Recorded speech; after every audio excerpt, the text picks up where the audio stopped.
আসসালামু আলাইকুম, কেমন আছেন সবাই? চলে আসলাম রান্নাঘরে। ছুটির দিন আজকে, তাড়াহুড়া নাই।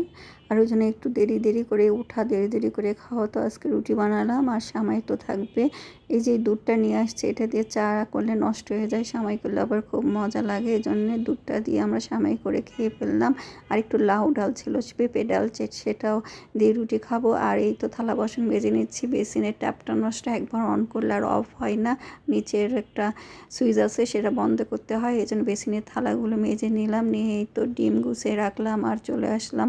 ছুটির দিন মানে অবশ্য। তারপর কফি করে দিল আমার মেয়েটা, কফি খেলাম আমরা বসে। আর আপনার ভাইয়া তো বাসায় থাকলে বারান্দায় যাবে, গাছগুলো একটু যত্ন করবে।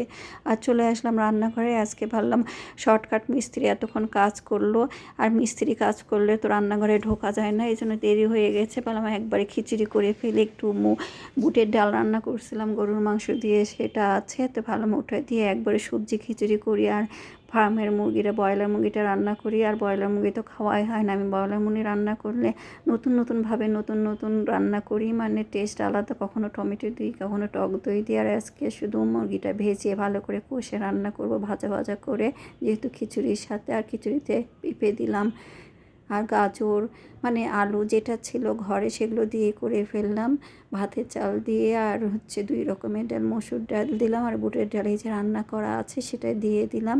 আমি এভাবে কোনো কিছুই নষ্ট করি না। গরুর মাংস ঝোল থাকলেও সেটা দিয়ে খিচুড়ি রান্না করে ফেলি, নাহলে বিরিয়ানি করে ফেলি। তো আজকে ভাবলাম যে একটু ঠান্ডা ঠান্ডা আবহাওয়া আছে, আমার দেরি হয়ে গেছে। আর সবজি দিয়ে তরকারি রান্না করতে গেলে অনেকটা দেরি হবে, তখন এক পদ করা হয় না।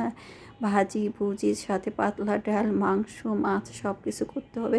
তো ভাবলাম রাতে একটা মাছের তরকারি রান্না করে ফেলবো, এখন এই মুরগিটা রান্না করি। আর ব্রয়লার মুরগি তো খাওয়াই হয় না, একঘেয়েমি হয়ে গেছে সোনালি মুরগি খেতে খেতে। আর ওই বড়ো মুরগিটা নিয়ে আসলে হাড় উঠে বেশি, আর কেউ খেতে চায় না। আমার ওই লেয়ার মুরগিটা ভালোই লাগে, বোনা করে রান্না করলে। বেশি মানুষ হলে ওই মুরগিটাই বেশি ভালো হয়।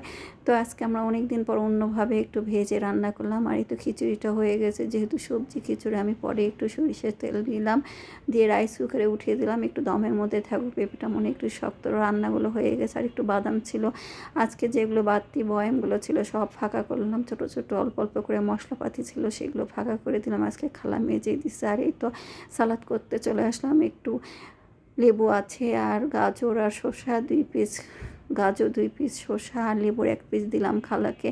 খালার শরীরটা ভালো না, মুখের মধ্যে প্রচুর ঘা হয়েছে। তারপরে তো আমার কাজ বন্ধ করা যায় না, এই জন্যে খালাকে অত চাপ দিচ্ছি না, নিজের মনের সুখে কাজ করে। কারণ অসুস্থ হয়ে গেলে আমারই কষ্ট, বিশেষ করে ঘর মোছা, অন্য সব কাজগুলো করা যায়, কিন্তু ঘর মুছতে গেলে অবস্থা শেষ।